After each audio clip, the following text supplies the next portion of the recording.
Sinpo TV kembali hadir bersama saya Andi Rezaldi dalam berita pilihan selama sepekan. Pengacara Brigadir J melaporkan kejanggalan ke Bareskrim. Habib Rizik siap bebas bersyarat. MK menolak uji material ganja medis. Pasangan suami istri nekat menculik anak tetangga. Kecelakaan maut truk tangki Pertamina menewaskan 10 orang pengendara. Berikut berita pilihan selengkapnya.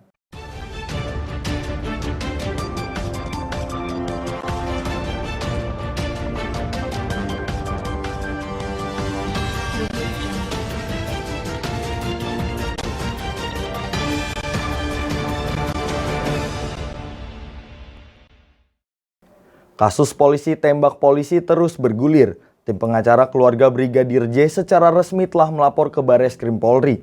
Pengacara Brigadir J menunjukkan beberapa bukti dan menjelaskan fakta terbaru yang ditemukan terkait Brigadir J. Kuasa hukum keluarga Brigadir Yosua Huta Barat resmi melaporkan dugaan pembunuhan berencana ke Bareskrim Polri pada Senin 18 Juli 2022. Perlu diketahui sebelumnya bahwa Brigadir J tewas setelah terlibat baku tembak dengan rekannya sesama polisi Baharadae di rumah dinas Kadif Propam Polri Irjen Verdi Sambo pada pekan lalu.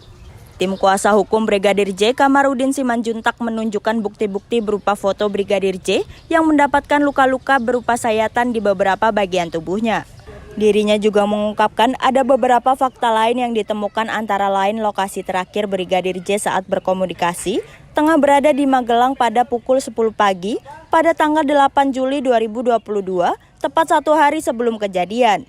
Dirinya juga menambahkan terjadi peretasan terhadap alat komunikasi handphone yang diterima oleh semua anggota keluarga Brigadir J. Kenapa kita sebut Magelang Jakarta? Karena jam 10 dia masih aktif berkomunikasi baik melalui telepon maupun melalui WhatsApp kepada orang tuanya, khususnya melalui WhatsApp keluarga. Tetapi setelah jam 10 almarhum ini minta izin mau mengawal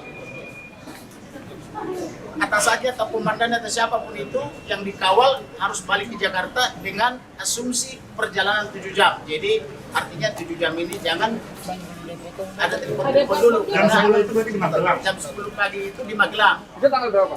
Tanggal 8 Juli 2022. Itu diketahui dari pembicaraan di WhatsApp group, pembicaraan di telepon antara orang tua dan orang tua, ayah ibunya, kakak adiknya, di mana ayah ibu dan kakak adiknya sedang melakukan ziarah ke Sumatera Utara, tepatnya di Balige.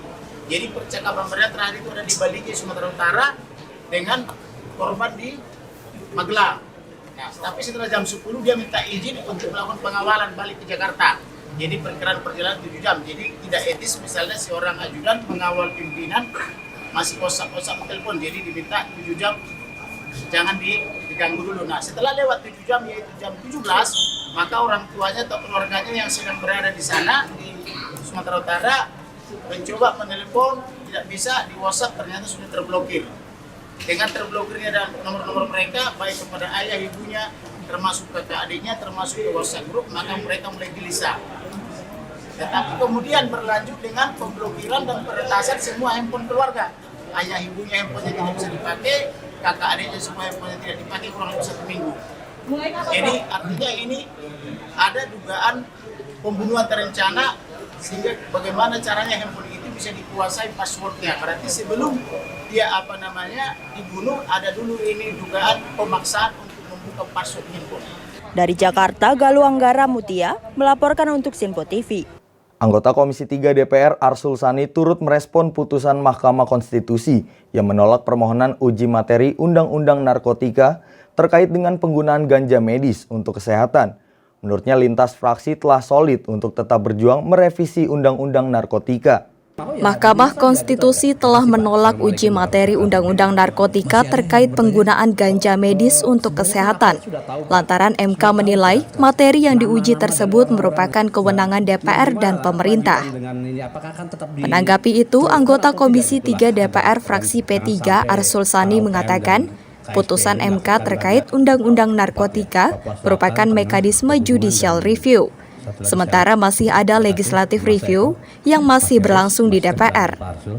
Menurutnya, keputusan MK itu hanya menyatakan inkonstitusional, maka bukan berarti tidak dapat diubah. Oleh sebab itu, Arsul pun menegaskan DPR dalam hal ini Komisi 3 sepakat untuk mengubahnya.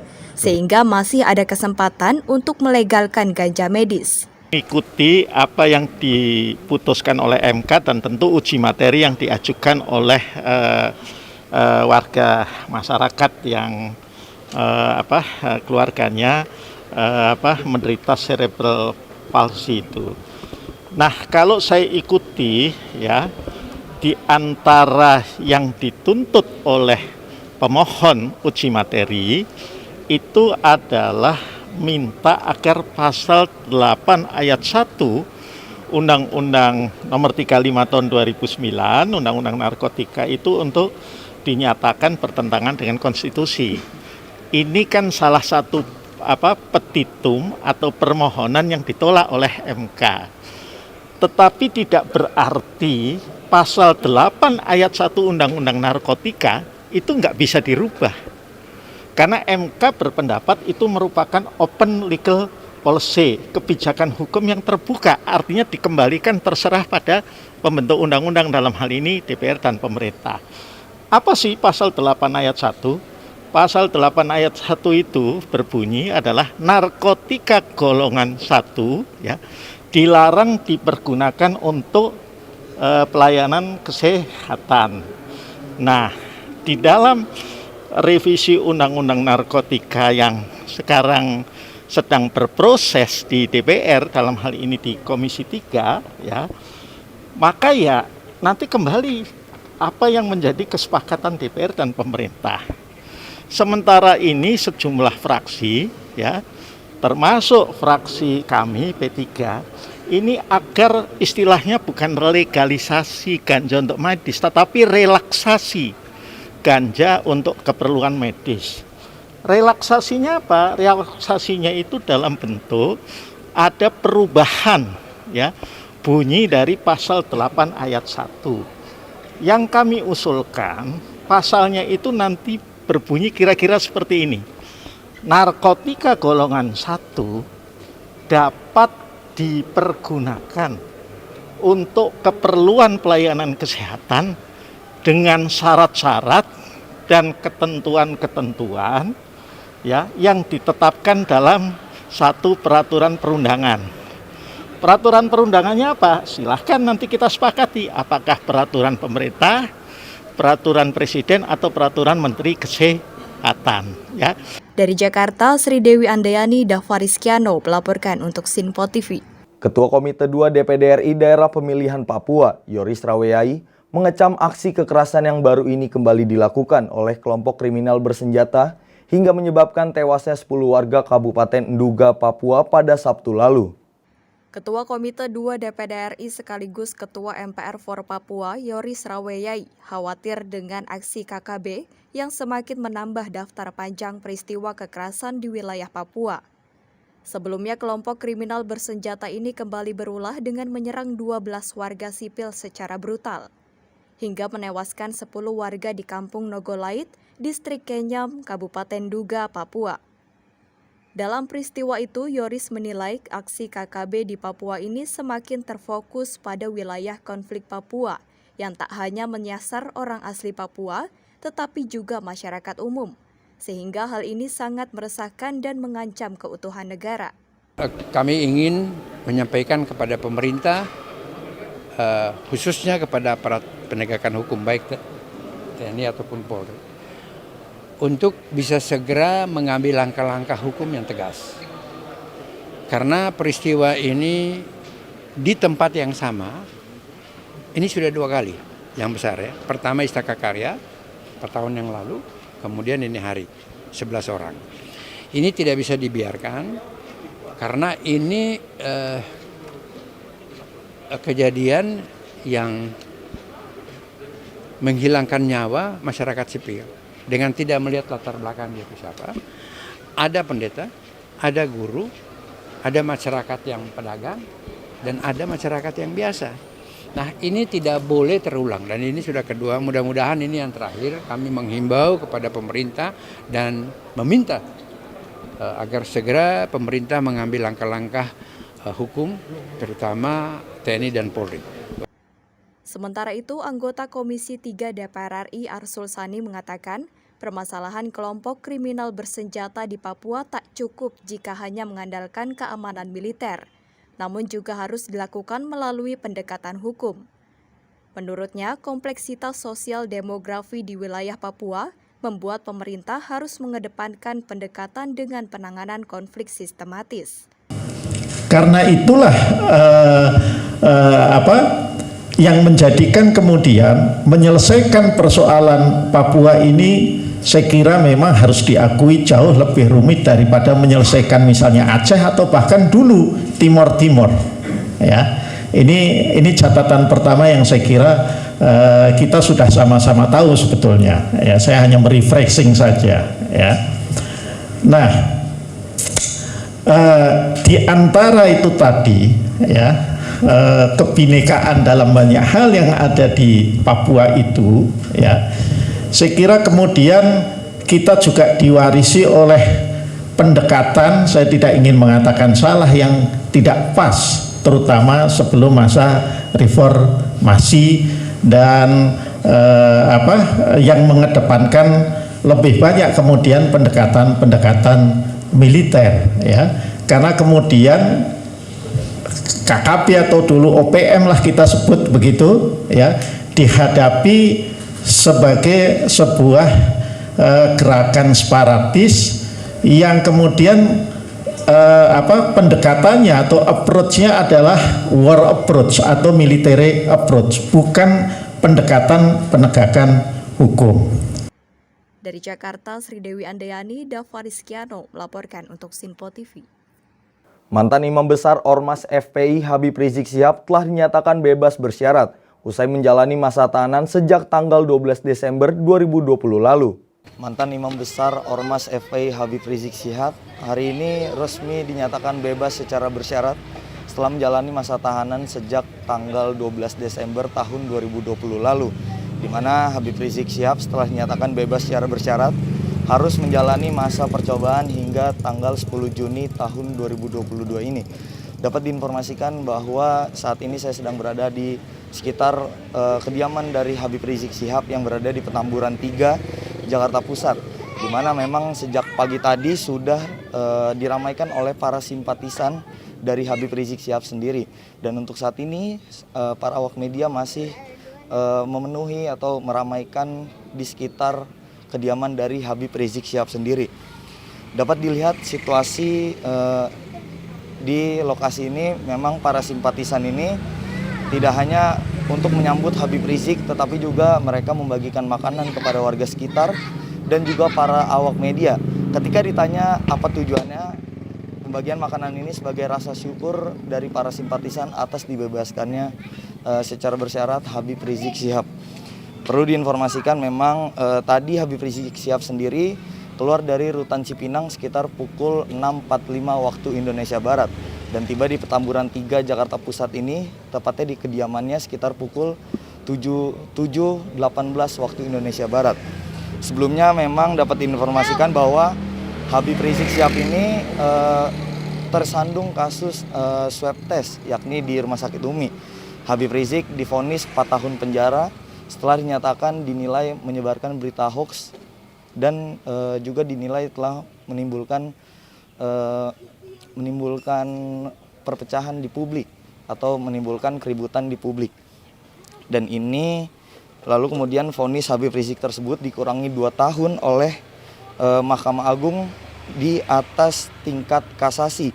Artinya memang Habib Rizik Syihab ini seharusnya menyelesaikan masa tahanannya pada tahun 2023 mendatang.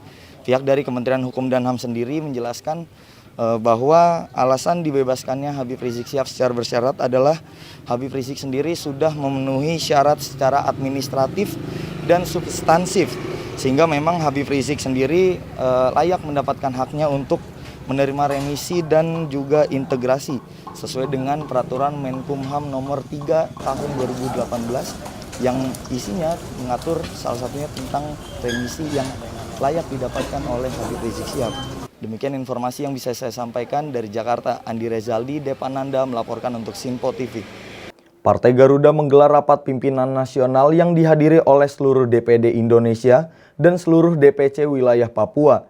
Ketua Umum Partai Garuda Ahmad Rida optimis bisa menembus ambang batas parlemen dan partainya bisa menjadi peserta pemilu 2024. Partai Garuda menggelar rapat pimpinan nasional atau Rapimnas pada 20 Juli 2022. Rapimnas Partai Garuda yang dihadiri oleh perwakilan dari seluruh DPD Partai Garuda di Indonesia dan juga DPC se-Papua.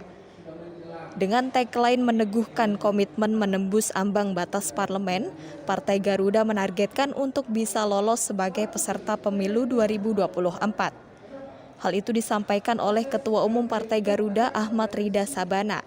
Selain itu juga dirinya meyakini bahwa Partai Garuda mampu menembus ambang batas parlemen yang menjadi tantangan tersendiri bagi Partai Garuda di tengah kondisi persaingan partai politik saat ini. Ahmad Rida juga mengatakan Partai Garuda sangat memiliki kekuatan di Indonesia bagian timur khususnya wilayah Papua. Di saat partai politik lain sulit mendapatkan suara di wilayah timur Indonesia, Partai Garuda mampu memenangkan suara di wilayah Papua. Jadi target pertama adalah tentu sebagai peserta pemilu, dan selanjutnya seperti yang tema kita punya, kita ingin meneguhkan komitmen kita dan menembus ambang batas parlemen. Saya kira ini tantangan buat kita semua tentunya di Partai Garuda, bagaimana kita bisa menembus ambang batas parlemen.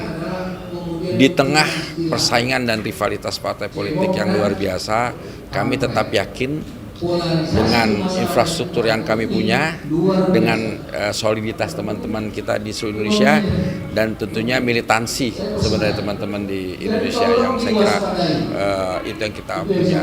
Pak, ini kan baru Rapimnas, rencananya ada Rakernas ya? Oh iya dong.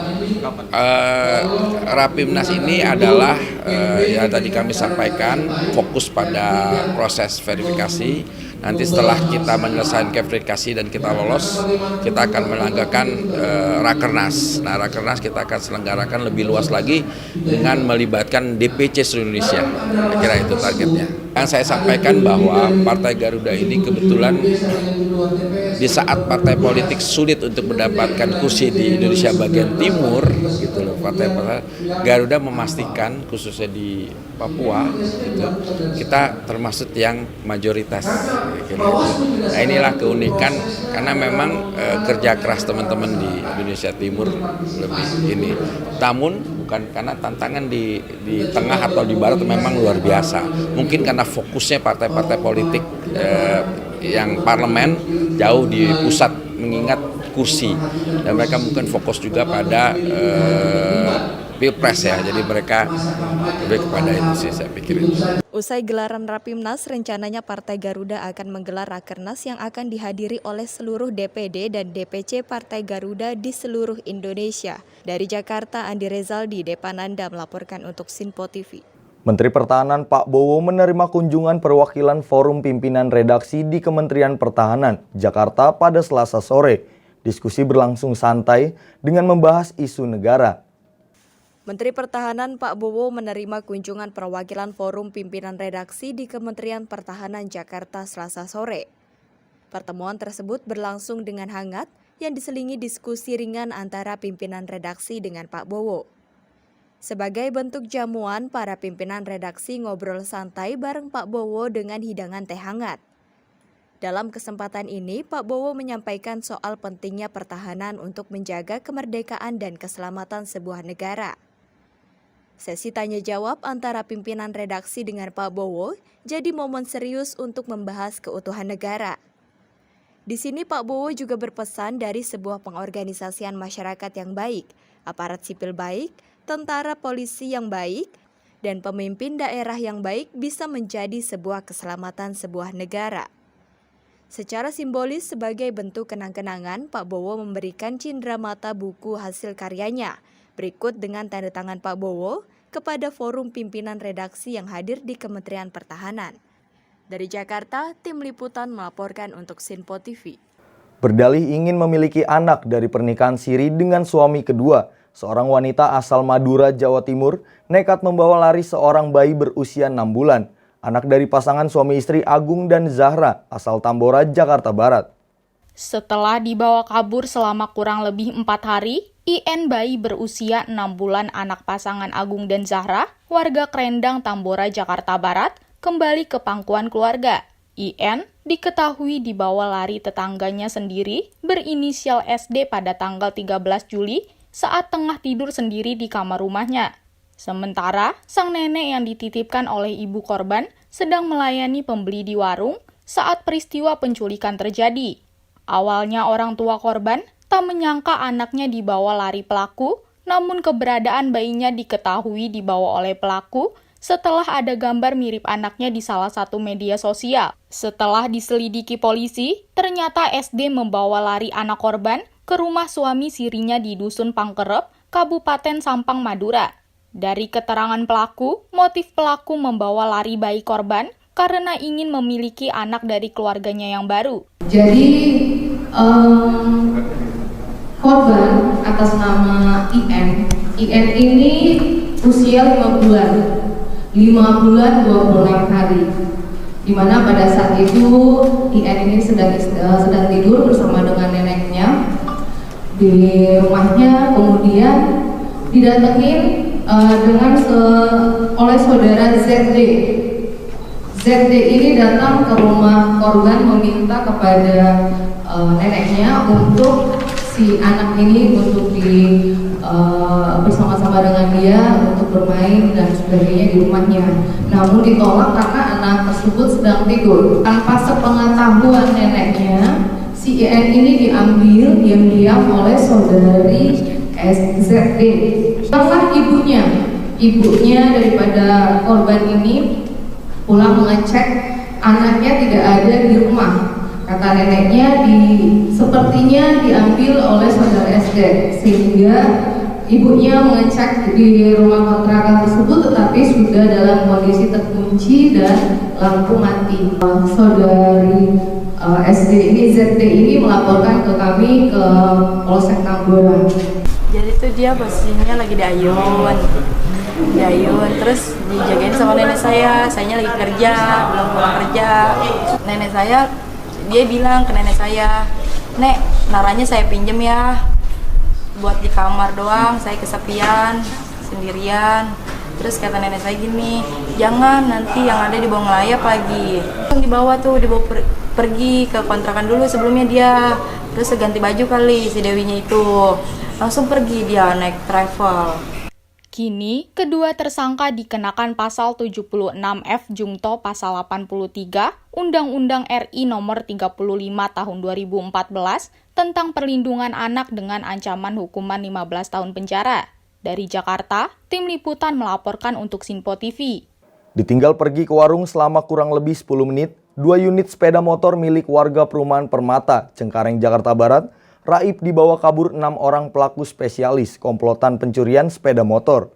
Sebanyak 14 pelaku penyalahgunaan gas LPG bersubsidi hanya bisa terdunduk malu saat digiring oleh petugas Direktorat Tindak Pidana Tertentu Bareskrim Mabes Polri. Mereka terbukti menyalahgunakan gas bersubsidi dengan modus operandi menyuntikkan gas LPG 3 kg ke tabung gas ukuran 5,5 kg, 12 kg hingga 50 kg, dan dijual dengan harga non-subsidi. Guna menghindari kecurigaan petugas, para tersangka melakukan aksinya dengan berpindah tempat serta mengatur waktu pengoplosan. Selain mengamankan 14 pelaku, petugas juga mengamankan 3.344 tabung gas berbagai ukuran, beragam peralatan yang digunakan untuk menyuntikkan serta 13 kendaraan yang digunakan oleh para pelaku. Pihak kepolisian juga mencurigai adanya oknum dan pelaku lainnya yang turut melakukan penyalahgunaan gas LPG bersubsidi hingga pihak kepolisian masih terus mengembangkan kasus tersebut. Akibat ulah para pelaku, negara mengalami kerugian hampir 7 miliar rupiah. Dari agen-agen yang menjual 3 kilo, dikumpul-kumpul ya, setelah dikumpul-kumpul dibawa dekat dalam satu tempat, begitu disuntik. Mereka kan ini kan barang bisa dibawa kemana-mana. Pindah-pindah, nyari tempat, kemudian setelah itu baru dijualnya sudah dalam bentuk yang tadi, yang 12 kilo, yang non subsidi, ya betul, 12 kilo ke atas. Artinya dia langsung dengan agen-agen seperti ini atau agen-agen sudah di... Ya Kalau yang kita temukan saat ini, sementara ini kan mereka itu membeli dari agen-agen aja yang menjual. Iya. Karena agen-agen ini kan tidak tahu siapa yang membeli, kan tetap dilayani. Iya. Tepatnya pangkalan. Ya, pangkalan ya, pangkalan namanya ya. Yaitu agen juga, tapi dia di pangkalan-pangkalan khusus yang menjual LPG 3 kilo ya. Pak, ini pelaku berpindah-pindah nih, 3 bulan sekali pindah. Ya, kira-kira. Dari pengakuan pelaku sebenarnya sudah melakukan ini sudah berapa tahun sih Pak? Ya, kalau dari bulan Maret. Dari bulan Maret ini. Tahun 2022. Dari bulan Maret di satu tempat ini ya. Iya, baru satu tempat. Ya, berarti kan diduga pindah-pindah ya Pak? Ya, pindah-pindah. Ini tempat yang ke-6. Oh, tempat yang ke-6. Artinya kalau tempat yang sebelumnya mungkin berapa bulan nanti secara ini kita dalami ya. Pak, ini kan dia beli 18.000 Pak. Artinya dari untuk tabung 12 kg ini dia dioplos 4 itu ya Pak, 4 tabung berarti Pak?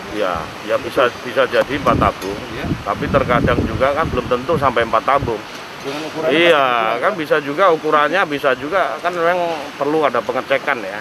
Nah, setiap tabung 12 kilo apakah betul-betul 12 kilo atau tidak. Terkadang ya nggak nyampe 12 kilo juga.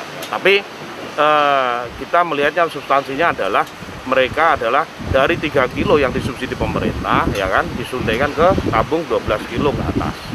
Tentunya di situ harganya tetap harga yang sama dengan harga yang di pasaran yang 12 kilo. Kerugian negara 6 miliar.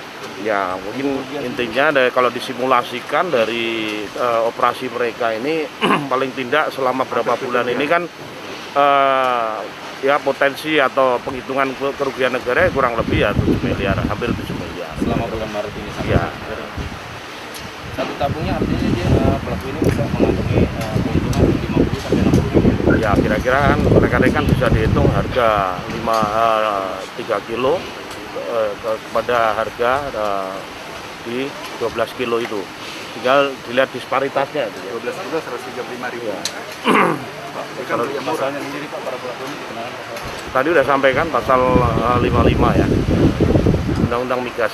Oke. Pak, tadi disebutkan pelakunya ada 14, terus ada yang 16 nih, di sini 15 yang ya, kami kan menggabungkan ada beberapa kejadian peristiwa yang kita gabungkan jadi satu. Ya.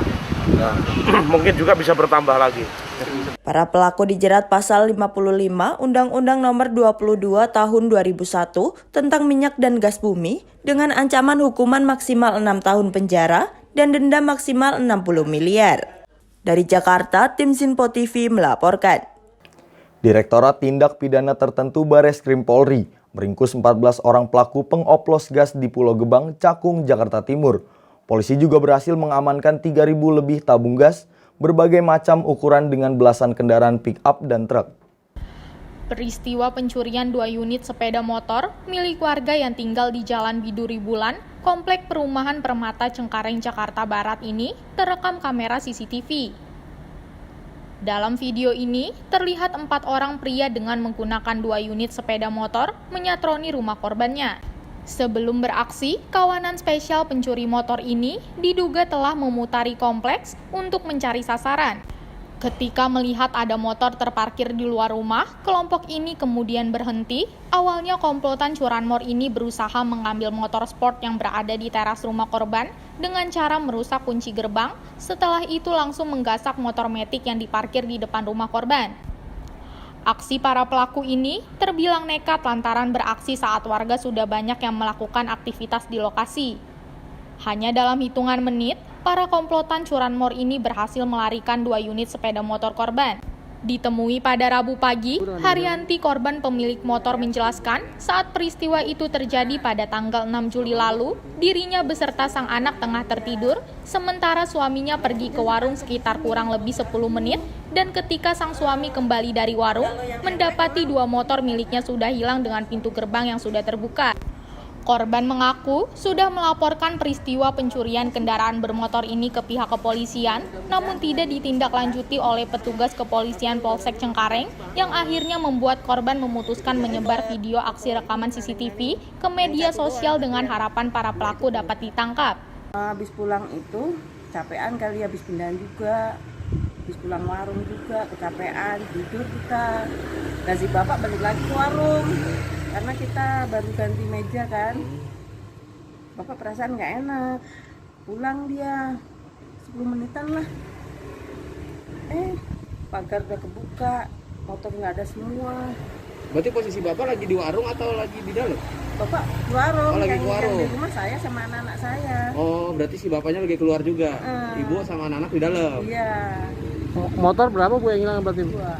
Dua motor. Ninja sama Nmax. Tapi kalau dari lihat CCTV, Ibu karena baru juga ya di sini berarti Bu ya? CCTV kan saya belum pasang, terus saya minta tetangga sebelah sama tetangga sebelah. Pelaku berapa orang Bu? Kayaknya sih 3 motor boncengan berduaan lah, 6 orang kayaknya. Rasa CCTV-nya sini ada kayaknya. Kan anak saya terus laporan kan ke Polsek Cengkareng. Nah ternyata di situ nggak ada tindakan apa-apa. Dalam peristiwa ini, korban mengaku mengalami kerugian kurang lebih 70 juta rupiah.